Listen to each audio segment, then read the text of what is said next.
It's time to take command with former NFL tight end Logan Paulsen and former Commanders beat reporter Craig Hoffman. Take Command podcast from Odyssey Sports. I am Craig Hoffman. He is Logan Paulsen, and with us to start the show today from the Washington Commanders defensive end, James Smith-Williams, who, if you're watching on YouTube, you just saw Logan literally give a round of applause. That's right. It's exciting, man. Illustrious guest is James Smith-Williams. It's a big day for us. What's up, buddy? What's up, Craig? How you doing, man? I'm great. I'm excited to have you. I've known James now pretty well through the nonprofit work that he does that we're going to talk about. Logan, you guys know each other quite well because you help train James sometimes. James, how is Logan as a trainer? Oh, he's great. He's I was surprised the amount of knowledge he had. It was a pleasant surprise. First time we worked together, I was like, oh, okay, this guy actually knows a little something. I was impressed. Don't tell people that, though. It's good to just kind of fly under the radar, you know what I mean? Well, then no one will ever come to you. I think that is true. Maybe that's a poor business approach.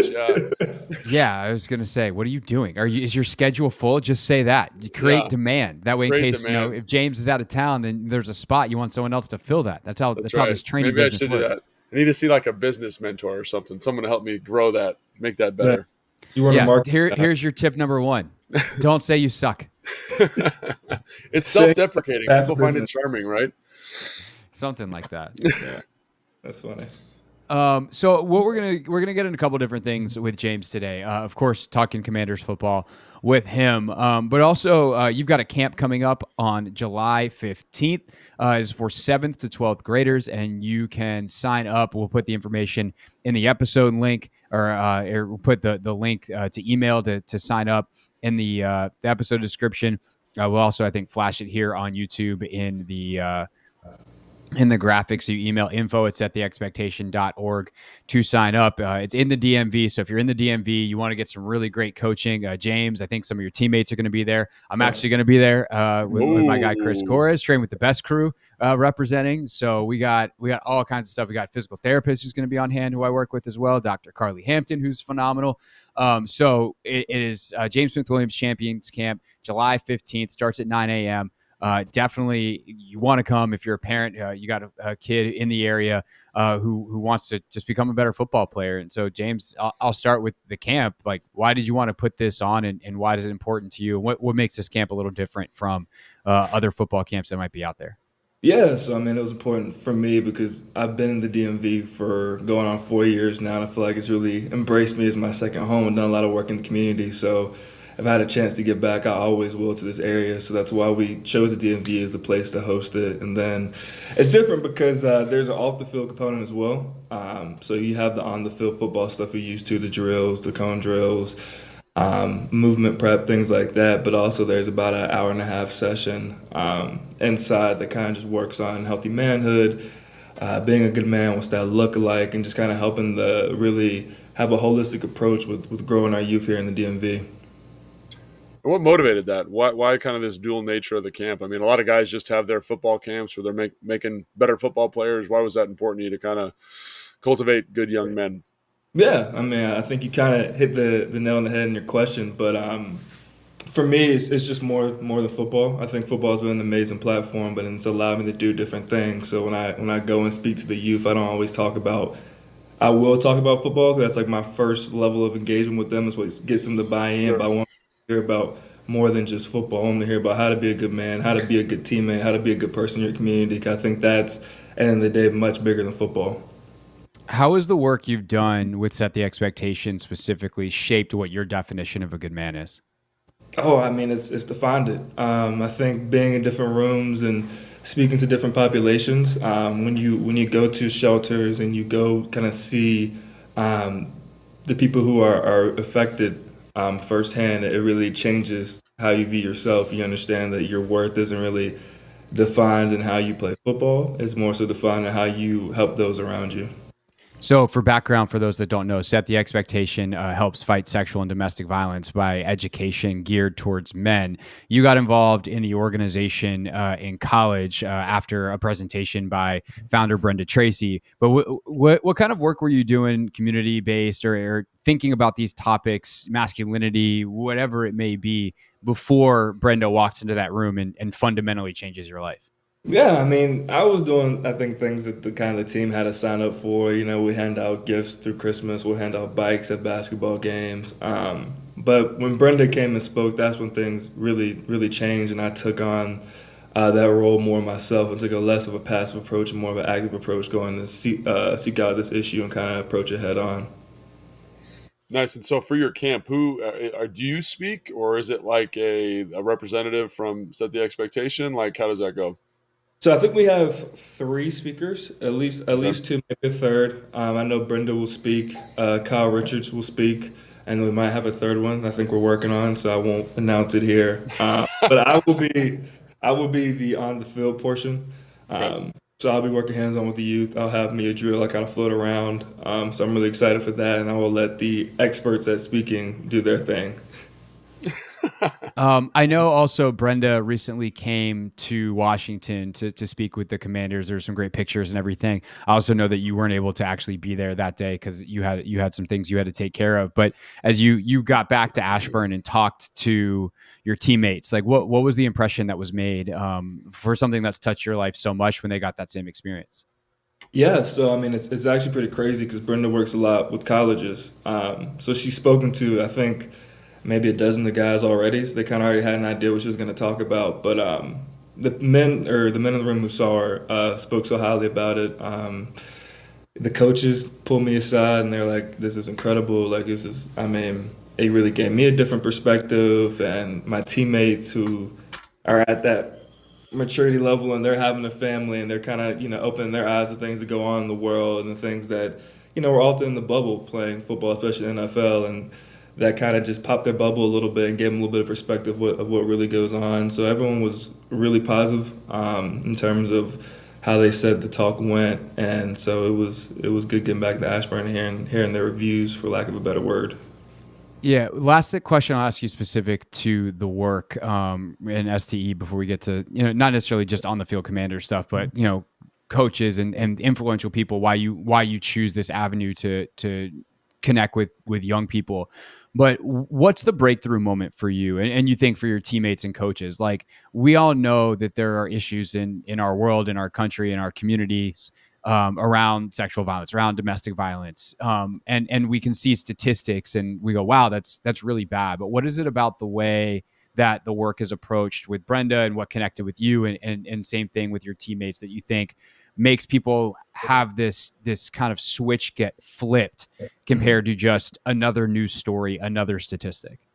Yeah, I think it's two things. Really, one is Brenda's personal narrative.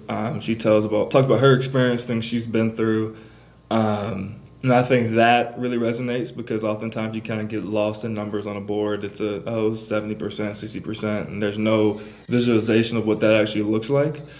And then secondly, our approach here at SE is that men are the solution to the problem, and I think that's a very different approach versus it's your fault, men's fault. You have to do better. It's more of an empowerment approach of we believe that if women could solve the issue of sexual violence, obviously they would. Just like if a black person could solve racism, we would. Like it's simple, right? Like it's not on the oppressed to fix their oppression. It's just not how it works. In terms of the power dynamics. So I think having that approach of saying, we know men are the solution is a very unique approach, and that really resonates well with a group of men. Yeah, I was about to say, like, I've sat through like hundreds of these kind of talks, and it's very rare that people it speaks to them, because it is very kind of at arm's length. And, you mentioned her personal experience and maybe her call to action is a little bit different, but is there something specific about the presentation that, I don't know, like that engages the guys in a special way? Because like it's very rare in my experience for anybody to come out of those things with anything but like, man, that was a waste of time. No, absolutely. I think for her, it's definitely the personal narrative is the engaging part, the hook, for lack of a better way. If you don't know, Brenda's a survivor of gang rape from Oregon State football players. Oh. So she walks you through that whole experience, and it's horrific. It makes your stomach hurt. Like if you're a person with any humanity, like it actually pains you. And then to go from that to so. With all that being said, I know that you men in the room are the solution.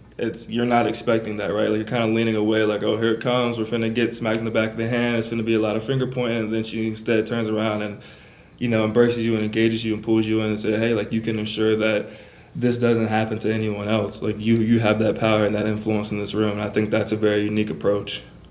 And I've always seen it work really well. Yeah, definitely. And if you want more information, settheexpectation.org on STE. Just incredible work that James and Brenda and the whole crew is doing. I am a little biased. My wife works with James and that group as well, but like it is really a remarkable, incredible, and like James said, different approach that does help empower folks to be the solution to these problems in a way that does really connect with as even athletes in a way that's very different, like Logan was saying, to a lot of the presentations and things that are put forth in those types of talks. So James, the camp specifically, obviously there will be the component from Brenda, a much more scaled down. You're talking to younger kids version of, hey, this is about what it means to be healthy, a healthy leader in your community, masculinity, all those kinds of things. But a football camp for this age group, like, why is that something that you wanted to do in terms of the football side of it, of like, did you try to figure out like which kids can have the biggest impact on 7th to 12th graders? Like what's the hook there? Yeah, I mean, I hate to say it, but I think for me it's a little bit easier. When kids are younger, you do a lot of wrangling, and I would like more instruction in the wrangling. So you're a defensive guy. Wrangling's what you do. Come on. Right. I think that's why we went 7 to 12, because it's a little bit easier to actually give instruction to help them grow with the skill set versus, if we have children there, it's going to be like, okay, run over the bags, run this way, run that way, and just trying to keep them engaged by running around for the time on the field. So I also think it's probably helpful for the message of the camp too, right? Because those kids kind of going into like adolescence and puberty, right? Like not only is it better to coach those kids, trust me, like do a lot of training with young kids. Like those young kids are tough. But, it's also a time where they are probably more ready for, what it means to be a man, right? Because you're kind of going through that high school experience. So I bet you that's really, really powerful for them also. Yeah, absolutely. That's definitely a population in high school and middle school. If you're on the football team, you have a good amount of clout just for the nature of being on the football team. So that's a good group to get to and kind of help them, set a standard for themselves. And, that will have a lot of impact over the school, probably adopting that standard and holding themselves accountable to it.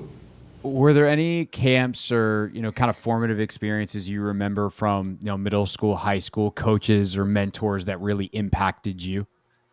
Yeah, I think for me, my biggest, I think when I got to high school, that's when I kind of saw all my mentors. I met my mentors as coaches. I had a defensive line coach who played at the University of North Carolina and played professionally for a little bit. And Jamekus Banks, who I still talk to this day. And, he really kind of helped me shape what it is to be a man, coming from a single parent household like myself, right? Having that male mentor and leadership role, being one of my coaches was really helpful. That's great. I mean, like that's kind of similar to my experience too. Like for whatever reason, I don't know if it's because you're kind of going through this formative change, right? You just get like these, like I'm come from a 2-family home, but like my high school football coach is someone I still talk to fairly regularly, and like I can't say that about any of my other coaches. And it is because it's kind of this big transition phase in your life. So, do you have any motivation to kind of through these camps kind of develop a mentorship role for these kids? Or is this more like we're kind of providing resources for like a one-time thing? Or is there like a longer vision potentially? There's definitely a longer vision. I would love for this to be a series of camps, right? And not just be a deal. In terms of mentorship role, it's hard for me to give my time to kids I don't know on a one-to-one level, right? But I definitely, when I'm there, I'm happy to pass on any knowledge, come back to high schools. Like I do love the DMV, and anyone who comes to the camp, I'm happy to come to their high school. I'm happy to, engage in what they have going on in the community, right? So I think for me, it's definitely a vision of it being more than a one-off thing and it being a partnership that we can continue throughout the year. Yeah, absolutely. One thing that I think is interesting too, James, this kind of is a combo of the camp and the work, right? Is, in talking to you and talking to Rachel about some of the things in the past, like that you've done, one of the things that comes back is that you keep showing up. And, whether it is something where, okay, yeah, you can't give one-on-one time and attention to every kid that comes to the camp over the long term, right? You can't have that like, hey, text me anytime relationship. That's just unfeasible for a camp where there might be 100 kids. If you do this camp every year and you keep coming back, in the same way that when you go to a shelter and like, oh yeah, hey, James is coming back. Like there's something there for the kids. Is that, can you talk about that a little bit more? I know that's the worst question. My journalism professors want to fire me into the sun for how poorly this is formed. But like, can you talk a little bit more about that, like the power of that, and what kind of feedback you receive when you continue to go back to similar places and continue the work as opposed to parachuting in and then never being seen again? Yeah, I mean, I think it's definitely, showing up when you show up for a shelter or children or the families is building that rapport with them, that trust that, okay, he's actually here to help. He actually cares about us. There's a level of care and trust that's built. And I think that is irreplaceable, because a lot of these kids who are in the shelters who are experiencing, DV and sexual assault potentially, right? Like oftentimes they don't have a male role model that they know to be positive, right? So whether it be girls in the shelters and they have a fear of men because all the men they've been around have tried to hurt them, or it's men that's helping break that cycle of abuse because they saw their father hit their mother, so they think that's their expectation of what it is to be a man. So I think for me, showing up is important, because then I can build the trust and relationship with these children and these families, and even the women that are in the shelters who, they've been in that shelter because they've been displaced by violence, oftentimes by a man, right? 9 out of 10 times, 9.5 out of 10 times. So showing them that there's men out here who aren't violent, who care, who want to help. I mean, I think that changed the entire dynamic of the family. Showing is just, that's the most important thing, is just being there. If you can just be there, that beats anything else. Yeah, and just to kind of underscore, the camp is for everyone, right? It's not, you don't have to have been directly affected by these issues to have your kid come to the camp. This is a football camp. It just happens to have a component that you're going to talk about some things that you might not at a normal football camp. That's hopefully going to help make the DMV a little bit better and safer community for all of us. But definitely, I think that concept of showing up, this is hopefully the first of an annual type of thing. James will be there next year and the year after that and the year after that. And you build those relationships that way. Actually, I'm going to ask both of you real quick, and then let's get to Commander stuff. If you had to pick one person, whether it could be high school, college, whatever, someone you met at a camp, someone you played for directly, who has been the biggest football influence on your life? Biggest football influence.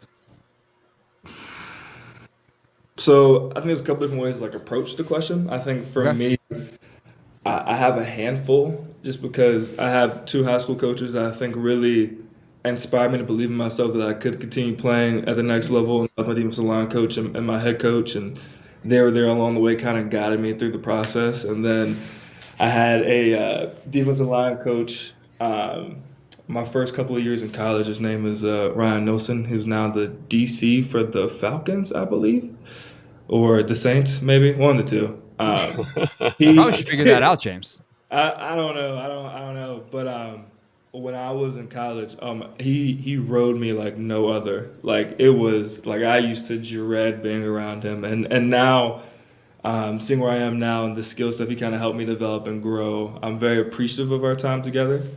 So I think those are probably like my 3 from a purely football standpoint. Then I had another coach, Kevin Patrick, my last couple of years there, who was also an amazing coach. And I think for me, it's always been defensive line coaches. That's been who's really shaped me and molded me the most. Ryan is with the Falcons now, by the way. Just Falcons. Pocket that. You had it right the first time. You shouldn't have doubted yourself. But He was with Ryan, the Saints. Ryan's with the Falcons. Yeah, LSU, Saints. He's really taken off since his time at old little NC State. Logan, what about you? What's the answer For me, you? yeah, for me, it's my high school football coaches, and it's like that whole staff because I was playing soccer growing up, and like football was something my dad signed me up for when I got to high school, so that I have friends. So I didn't even know like any of the positions. I didn't know anything about football, and so these guys like they pushed me hard. They put me in positions where I didn't have a lot of confidence in myself, but they had a lot of confidence in me, and I grew as a player and I grew as a man.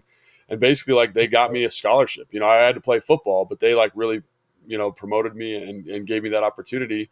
And then obviously like over the course of my career, I've made excellent friendships and built fantastic relationships with coaches, and they've all impacted me, strength coaches, trainers, like everybody. Right. But those I'd say is like a foundational piece. Those guys really just did an outstanding job just showing me what it took and giving me the confidence to like continue down this path. So 100% those high school coaches. It's not surprising that you were a soccer kid with no friends. No surprise. Yeah, soccer kid with no friends. I mean, it's you've worked with me. You understand. Like, I'm a little bit of an awkward guy. So imagine it being like magnified by 1,000 when I was in like middle school and high school. So I get it. You're just Casey Two Hill Senior. I get it. Casey Two Hill Senior, and that's not a bad thing, man. Try hard white guys. We got a spot. Look, very important. Very important. Yeah, very important. Was Casey also a soccer guy? No, James is just mocking Casey because he thinks Casey's weird, which is unfair to Casey because you guys are supposed to be friends. So be nice to Casey. We're brothers. That's why I can mock publicly on the podcast. He will hear this and laugh, or maybe he'll never hear it. Man, I don't know. But if he did, yeah, Casey too, a frequent podcast listener. Yeah, maybe you don't know. He definitely is. He definitely. You stop. Here's what I can guarantee: if he is, we're gonna hear about this one. Yeah, no doubt. This is kind of a test case. This is a test balloon. This is a canary in a coal mine. Logan, we haven't used that phrase in a while. Yeah, you got to bring that back. That's like one of your go-tos. So it's good. Yeah, it is. Good. It makes an appearance here. Excellent.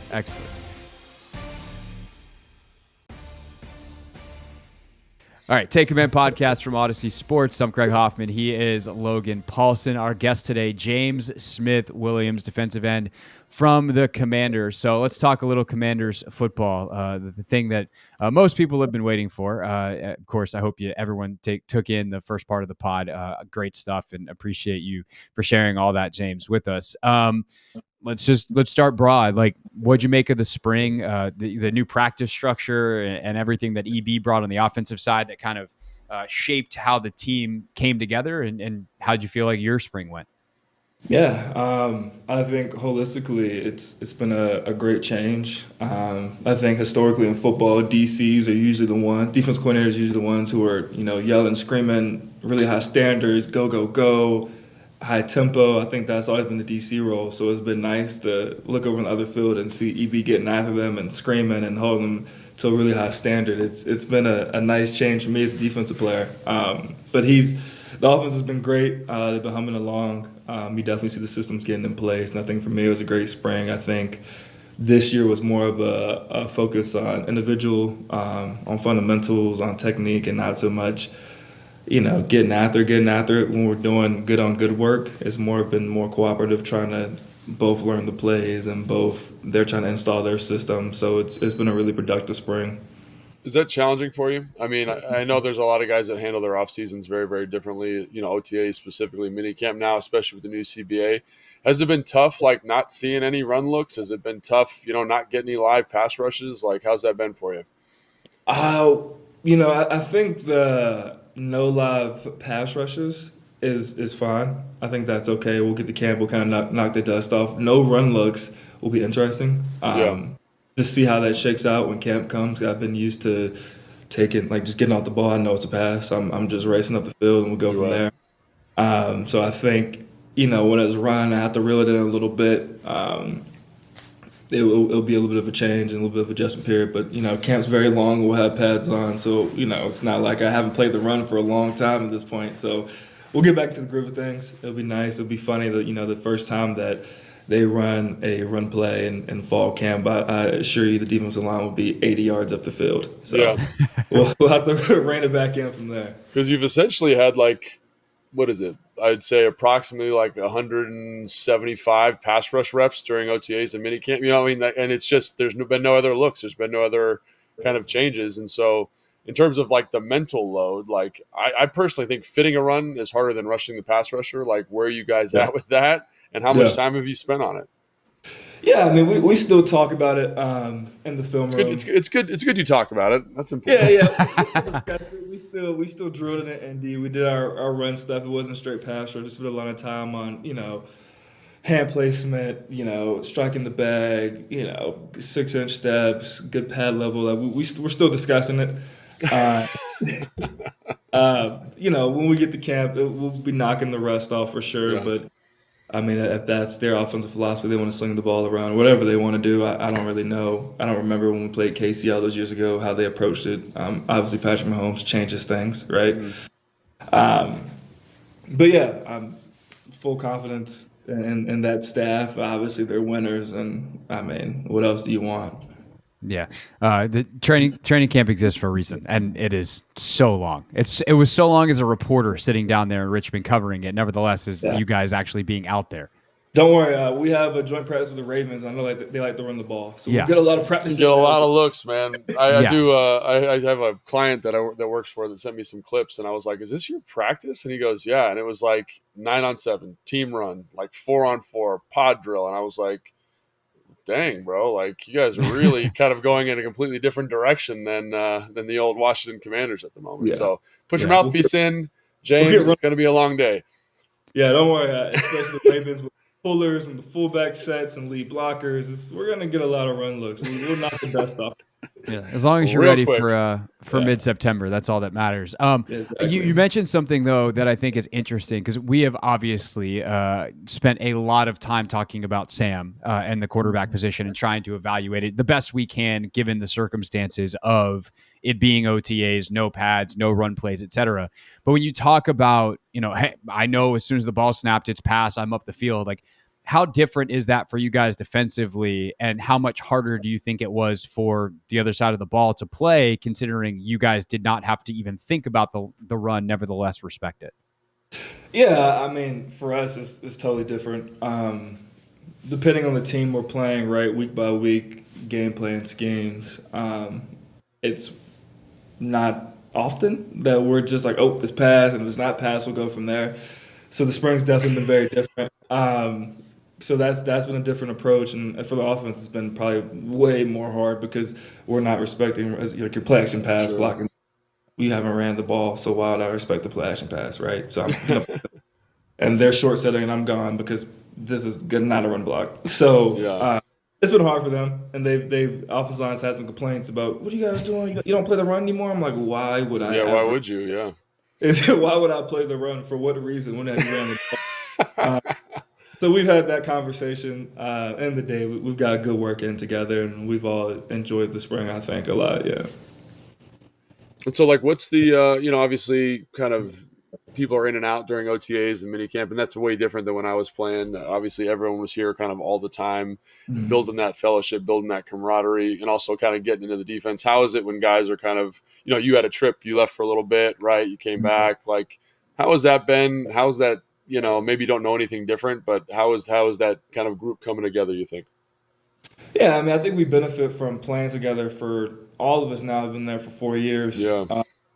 Except for the rookies. We've all played together the entire time, so I know how John plays. I know how Payne plays. They know how I play. They know how Casey plays. They know how Tez plays, Chase plays. Like, we all know how each other plays. Sure.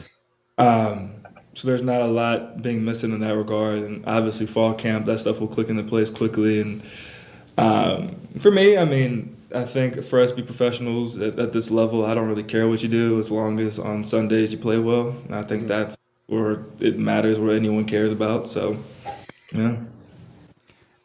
There's been obviously a lot of talk amongst us media types about all the contracts, Montez and Chase specifically, but you and Casey also are entering your contract years. Like, is that something that, like, I'm not gonna say, is it on your mind ever? Because, like, of course it is. You're a human being. Right.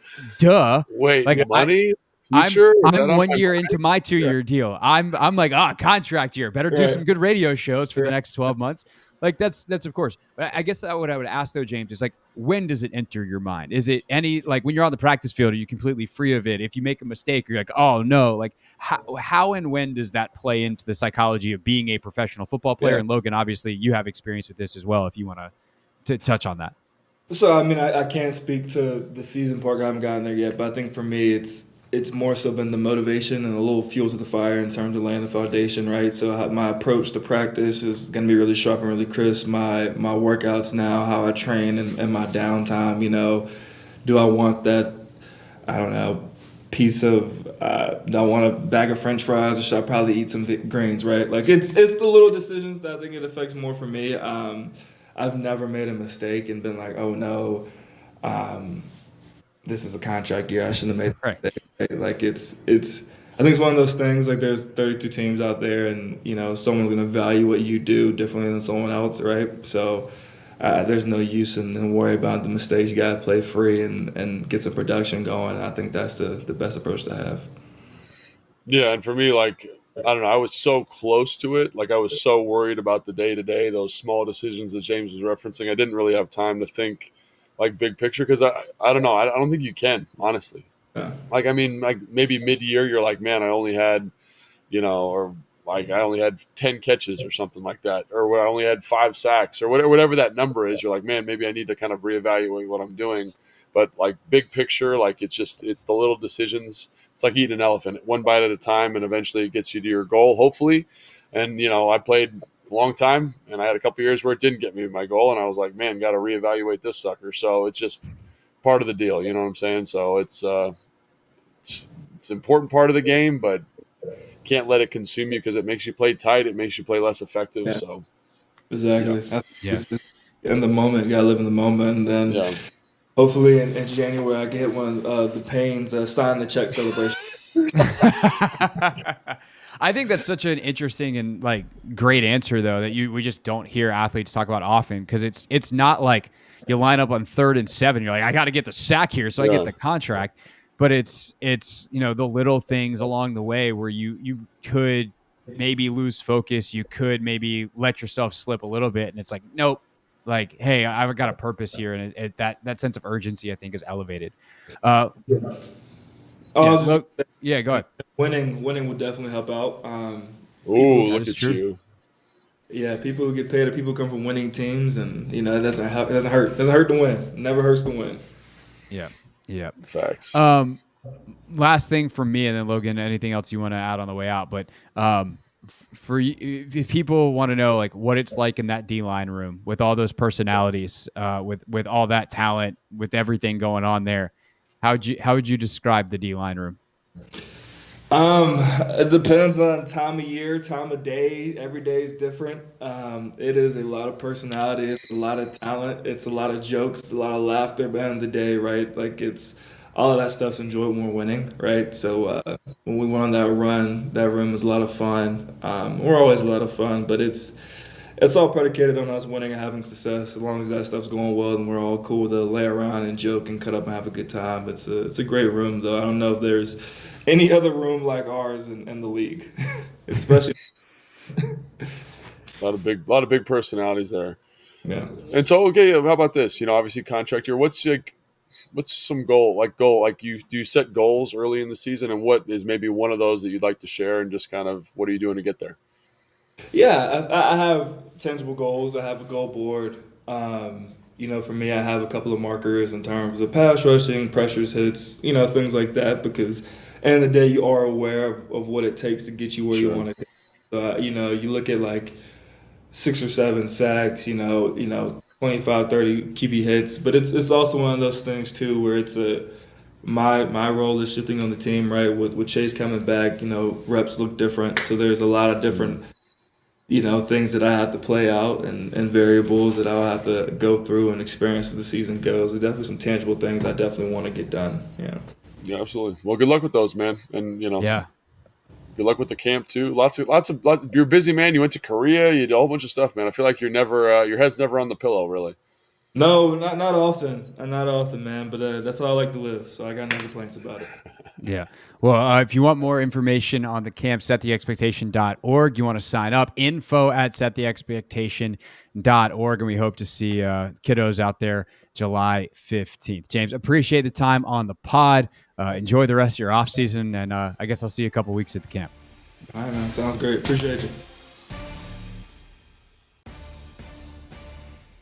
Wrapping up the Take Command podcast, I am Craig Hoffman. He is Logan Paulsen. Thanks again to James Smith Williams for joining us. If you're watching this final segment on YouTube, you missed the interview with James Smith Williams. So make sure you watch the full episode at youtube.com/@1067 The Fan. All right, Logan. We got a great idea for silly season. As someone who's a frequent listener to the pod tweeted in and was like, "Hey, since it's silly season time, where we're just doing whatever we can think of to make these episodes interesting, in the absence of actual substantive news, what would happen in a tournament of teams from the time that we cover, right? So from the time that you're drafted to basically now, what's the best Washington football team that has existed? And I think they started it in 2012. I don't think anyone's going to be better in the 2010, 2011 teams, not better than 12. Right. So let's just go through year by year, and they wanted to rank it. I want to figure out who's the best one. Like in a hypothetical tournament, they play each other. So I think we just use the bracket method. So bracket method, like basically if you're at a restaurant, you can't decide what you want to eat. You take the first option that you want. Say it's a chicken salad, and you put it next to the burger. It's like, do I want the chicken salad or the burger? I want the burger. Okay, the burger advances, and you just keep doing that down the menu, and eventually you do that when you go eat. No, but it's a way. It's a way to do it. I see. I gotcha. If you get in a real bind, it's like it's a way to find if you really want. So let's start off with the 2012 team, and that's probably going to stay unchallenged at least here for a couple years. But 2012 team, obviously, star of that team is Logan Paulsen. He's there. I think we all could agree that. Yeah, really was the backbone of that team. Carried everybody. Robert Griffin was really just hanging on my coattails the whole time. Tough deal for him, but someone had to do it. So. Yeah.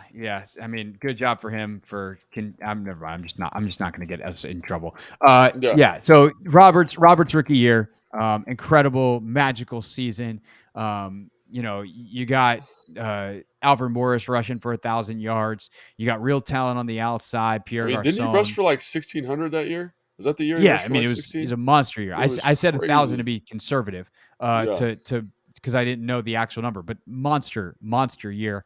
Trent's killing people on the offensive line. That whole offensive line is really good in general. You got London Robert Fletcher rushed for like 800 yards. We were that team was really good. And so what I want to bring up is, like, from a record standpoint, from a scheme standpoint, that team's going to be really hard to beat. However, I was wondering, like, to get your thoughts on it, and listeners, if you guys want to leave comments, we'd love to hear them.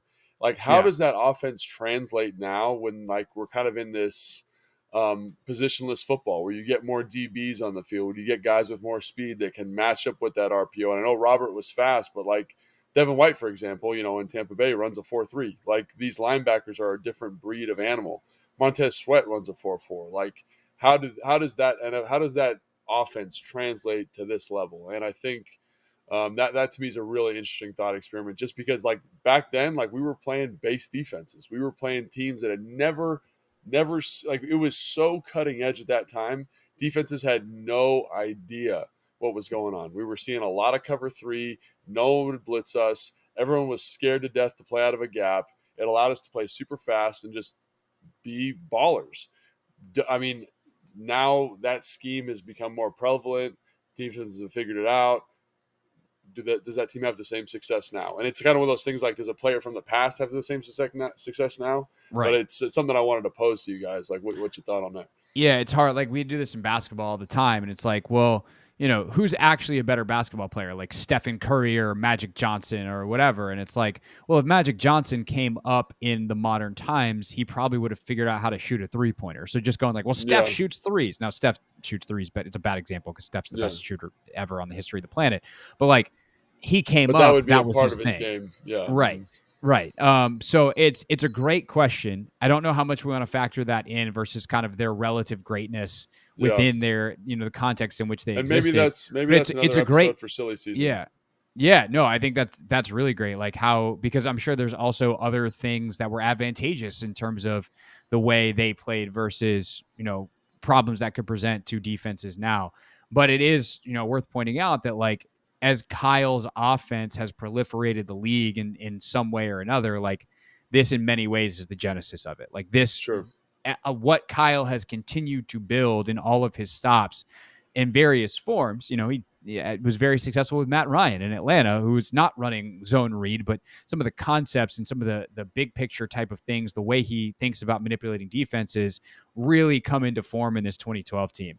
So yeah, it's a really interesting question. I don't know if I even remotely answered it. Yeah. But we Well, can go as we go through. I think what could be fun for this exercise is to see like, okay, well, when has the league changed where, we think legitimately that it's a factor? So 2013, that's pretty easy. 2012 team beats the pants off of it because it's a very similar team, except for much worse. Talent wise, Robert's hurt and he's is also made bad. that declaration that he doesn't want to run the ball anymore. Like that changed a lot for us. Absolutely. Yeah. I think, let's see, 1, 2, 3, 4, 5, 6, 7, 8 games to end the year in a row. Yep. Yikes. Tough time of year. That one. Last game that you guys won in regulation in 2013 was October 20th. Was it against the Bears? Bears, yeah. Bears, Not, San Diego. I don't even remember the other one. It was a tough year. Tough year. You guys beat Oakland. You beat the Bears. You beat the Chargers. Chargers was in overtime. So tough one. Tough deal. So 2014. I think they beat 14 easy too. I don't think it's even a contest. Same kind of thing. You rotate through all three of the quarterbacks that year. Colt plays some. Kirk plays some. It's Jay's first year. Robert obviously plays some. And yeah, again, like you win a couple early, but ultimately you don't win a game. And you don't win a game in November for the second straight year. You win the second to last game against the Eagles to get to 4, but that's a 4-12 team. Then there's a fun one. Then there's 2015. Yeah. So this team starts off very up and down. You have the code red game, Tampa, win against Tampa, go into the bye week at 3-4. What's really funny, and honestly, I momentarily forgot about this, even though I covered this team. They lose to New England coming out of the bye, and you're 3-5.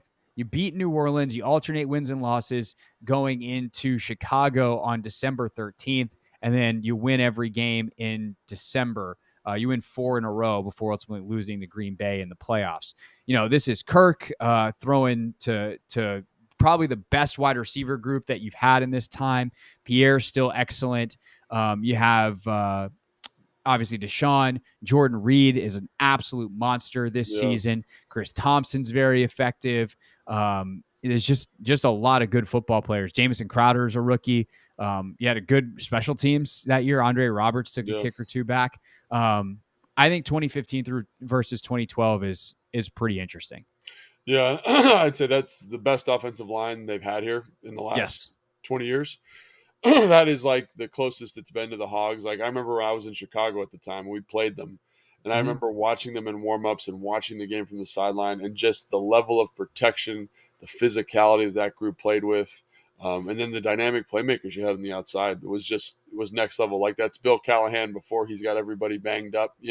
Like everyone's kind of at the peak of their powers. They're all molding into something, and I really think the limiting factor there. A is probably defense a little bit, and then B would be Kirk Cousins is not quite hit his stride yet. Yeah. And that was the thing that really limited that team. I thought there was enough stuff around him to elevate, and he played well. Yeah, I'm not saying he played poorly, but second half of that season, he was money. There's an argument to be made that Russell Wilson was the only guy who was better in the last 8 games of that season. But I think Kirk until the playoffs, where he laid an absolute poop fest. And like I love Kirk. Kirk's an awesome guy, but I think he was still growing into the player that he is today, and in that season, right? And the contract negotiations, all that stuff. And so I'm trying to remember the defensive side of the ball there, like obviously Kerrigan's there, So that was an interesting year Matt because Ioannidis is there. well, I mean, the biggest thing was the back seven had a really like interesting year. Breland was really good that year. Mhm. So you had Bashad on one side. Will Blackman had come in and really helped solidify things. D'Angelo Hall was playing safety, which was a little bit hit or miss. Mhm. They were definitely hit or miss in the secondary, like mega hit or miss. But you also had guys, Preston Smith was starting to come into his own Sure. a little bit up front. Kerrigan was really solid that year. And a guy who I would say made a huge difference for that team was Will Compton Yeah. came in off the practice squad.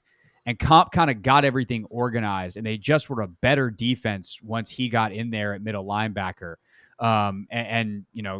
His knowledge of how to organize everything, his communication definitely helped them in the back end of that year. So before Will Compton was a podcaster, he was a middle linebacker, and that and 16 were probably his best years in the league. Yeah, underrated football player. For Comp, sure. he's like just super smart. I remember talking to him about run fits one day over lunch and just being like, wow, like the level of detail you have and understanding of how everything fits in this defense and getting guys lined up deserves a lot of credit. If I was going to say, I would have to give the edge to 2012. I just I think think so too. Robert was playing better. Alfred was like at the peak of his powers. Like that offensive line was perfect for that scheme. The playmakers on the outside were tough, gritty. Like especially like if you look at the last half of 12 when they were really rolling before Robert got hurt. Like it's hard to match. Like they had such momentum. They were so skilled. Kyle was calling great games. And I just think when I'm comparing quarterbacks, I want Robert in 2012 as opposed to Kirk in 2015 to lead the team. And I think if they're going head to head, I don't think that defense has the speed to match up necessarily with that 2012 team offensively. And I think that 2012 defense is very underrated. They had a lot of good football players: Brian Arakpo, Ryan Kerrigan, Bowman, Barry Cofield was in there. Like Fletch was still balling. The back end was doing okay. Like it was a very, very, very solid group. So what's interesting is there's an argument to be made that on paper the 2016 team is better. Yeah. Record wise, they were not, in part because they tied a game, the London Bengals game. That is one that is still just impossible to just. I can't believe they tied that football game. Anyway, Sure. Kirk throws for nearly 5,000 yards in 2016. Deshaun and Pierre are both over 1,000. Deshaun, by the way, 1,000 yards, 1,005 to be exact, on 56 catches. He Yeah, averaged 17.9 a reception that year. He played, by the way, in 15 of the 16 games. So it wasn't like he was hurt all the time. Crowder was still very good. He had 847. Jordan played in 12 games, so still pretty solid. But like Vernon had come in, he was a 500-yard receiver. Chris Thompson's another 349 receiving. So they were slinging it all over the place. And there's an argument to be made that I think that was a better team offensively, at least in 2016. Defensively was a bit of an up and down, to say the least. Sure. Mason had come in at that point, and Mason and Comp were, I think, pretty solid as middle linebackers. They both had over 100 tackles. Breland, though, was not as effective as he was the year before because they bring in Josh Norman, who 16 might have been his best year in DC, but he wasn't obviously the guy that everyone thought they were getting. Will had kind of shifted to safety at that point. Blackman talking about D'Angelo had made his way out. And there just wasn't a lot of depth on that team. And I'd still take 12, but I do think it's an interesting team because that to me is like the biggest underachieving team of the Gruden era was 16. Yeah. And by the way, it's the last year that Sean's here. Yeah, I don't disagree with that. I think, one thing I forgot about 15 is like, how do you match up with Jordan Reed? If you're defensively doing that, that'd be a tough matchup. But yeah, man, I don't know. That offense was cooking. That O-line was excellent. It'd be interesting. And you mentioned kind of underachieving. Like 2012 team, that team is an overachieving team. Bunch of overachievers, right? Guys kind of trying to make a name for himself. And for whatever reason, I bet on overachievers, I guess. You know what I mean? Yeah. Teams that are going to reach hard, dig deep, and kind of grind it out. So I think that team might be more talented, the 16 team, especially offensively. But I think the thing that was really really stood out to me was just like having been a part of the 2012 team. Like they were it was just a bunch of tough, hardworking guys, and they would squeak out wins when kind of like they were way better. And I'm counting myself in this because I was on that team, way better than the sum of their parts. Yeah. Way better. And I think like if I'm going to put a bet, I'm going to bet on that team.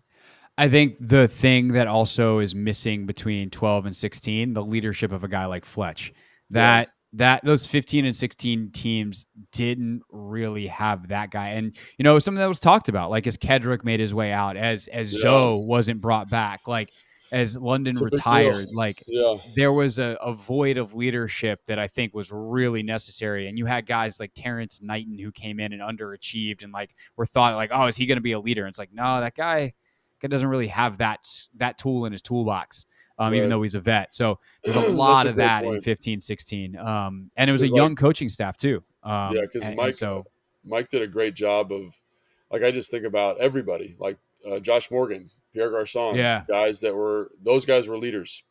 Santana Moss still around, right? You kind of got the sense being around that like Pierre was over it by 15, 16. He was like, I don't want to deal with this crap anymore. Yeah. And so I just think like that leader, that's a really good insight there, Craig, because it's like that leadership element. It leads to that toughness. It leads to that competitive edge. Kedrick, Zoe, those guys are like, talk about intangibles off the charts. And the Reed Doughty's, I think he's on that team still. Like those teams are just laden with guys who are good leaders and guys that are just incredibly hard workers. And I think the team reflects that. And so I think, if there's one criticism of the roster construction in 15 and 16 is, like you said, you let some of those guys walk, and I understand they're in the kind of the twilight of their career, but you didn't do a good job replacing that leadership or empowering guys to step hold, and you end up with kind of a super talented roster that's going to be disappointing, I think, to a certain extent. Needed some direction. You had a bunch of quiet leaders. You had Kerrigan, you had Trent. Those guys weren't going to step up. I mean, unless something went really sideways, weren't going to step up and like say stuff. They were just going to go about their work. And, you look at it and be like, wow, look at those guys work. But it was different than what Fletch and what Zoe and what Kedrick kind of brought to the table. And to be fair, like I love Jay, like Jay's my guy, and I think he's a brilliant offensive mind, but I think one of his limiting factors was he didn't have a strong enough hand, and he didn't have someone on the staff who was a super strong hand in terms of like discipline. And so I think like, Mike is a player's coach, but he had guys on staff who like Jim Haslett was like not going to let you mess around. Kyle wasn't going to let you mess around. And that kind of created a difficult environment again for leaders to blossom. And, like, again, I think Jay's a really smart dude. Like I love hanging out with Jay, but I think if I was going to give Jay some feedback, I'd say, hey man, could have been a little bit tighter with the grip there at certain points of the. I think Jay said that in the years since, but doesn't help us now. All right, 2017, not as good as either 16 or 15. Sean had left at that point. Deshaun Pierre. That was supposed to be the Terrell Pryor, Josh Doxson coming out party, and it didn't last past training camp. Whoops. 2018, same kind of thing. Not really a lot to write home about. That's the Alex Smith year. Alex plays. To me, that's a big like what if, because I think that team could have been managed effectively, but obviously he gets hurt, and it's not the same deal, Yeah, and by the way, talking about the leadership, that they bring in Adrian Peterson, he's definitely that.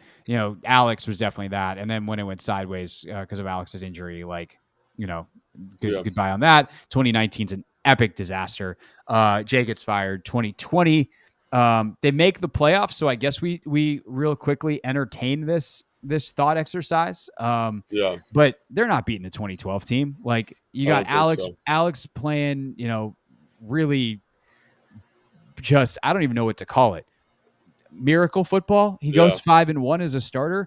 But he's not really pushing the ball down the field at all. You just don't really know how it's working. Gibson has a pretty solid year as a rookie. But like, I don't know. Do you remember off the top of your head the good skill players on that team? I remember that team was kind of a little bit of a miracle, like kind of under-talented, overachieved, got a little lucky at certain points of the year. That was the year the division was terrible, right? And they kind of they win it at 7-9. Yeah, and so I don't think there's really any contest. I think outside of 2005 or 2015, 2016, the only other team that I would even consider beating the 2012 team is this year. And let me give you a good argument as to why. And so I look at the defense right now, and I do not know how that offense functions against this defense. Like, they just have so many kind of guys who can play multiple spots in the back end, the speed on the edges, the physicality inside. And, I think the one weakness of this defense is the linebackers, and that's what Kyle is excellent at exploiting. But, Jamin's going into year 2. Cody Barton's kind of that hybrid safety. Khaleke Hudson's looking good in training camp.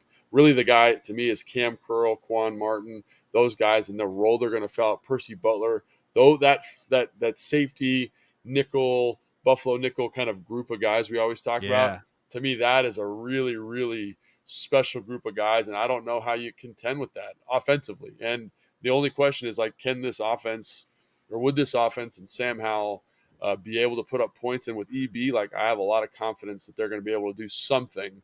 And again, like, they're pretty talented. They're not quite as talented up front as that 2015 team in terms of offensive line.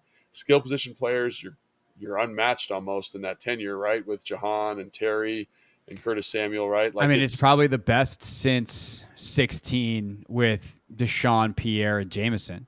Like, but even then, Thomas, like, the backs, the backs, I think. Well, I mean, you had Jordan and you had Vernon. I don't know, it's pretty close, but the backs, I think, are significantly better now. But I'm saying, like, that's the thing. And so it's, to me, the only thing that's even a question is Sam, and can he produce? And I think with EB he can, and the O-line, and can they pass protect against that 2012 offensive line or defensive line? So, God, that'd be fun. That would be Trent and those dudes versus all the pass rushers here. Yeah. Too bad we didn't think about asking James about this. Hey, James, do you want to go up against 2012 Trent Williams? Yeah. I don't know Probably if anybody not. does. Yeah. He was pretty good then. But yeah, so I think that would be, and I know that sounds crazy, like I'm being a homer, but I just look at the roster. And again, it's got to come together. It's still early, but in terms of talent, like, it's a pretty talented group right now. Yeah, I agree. I think that the defensive point is great. You look at the speed they have. This defense could be really, really good. We'll see. And it could be. It could they got to put it together, but they could be really good. All right, that was fun. If you have any more silly season ideas, tweet me at Craig Hoffman. You can DM Logan on Instagram at Logan_Paulson82. I'm sure there's other ways to get in touch with us. Figure it out. Use the internet. Leave us a comment. Leave a comment on the YouTube page. Definitely it's easier if you leave it on my YouTube page. But I do check the fan comments every once in a while as well. All right. For Logan, I'm Craig. Thanks for listening. Make sure that if you like this, you hit the like button. If you're watching on YouTube, subscribe wherever you're watching or listening right now. And we will see you next week on Take Command. Thanks for watching this clip of Take Command. First, why don't you like it? It lets other people know that it was good, and then they should watch it too.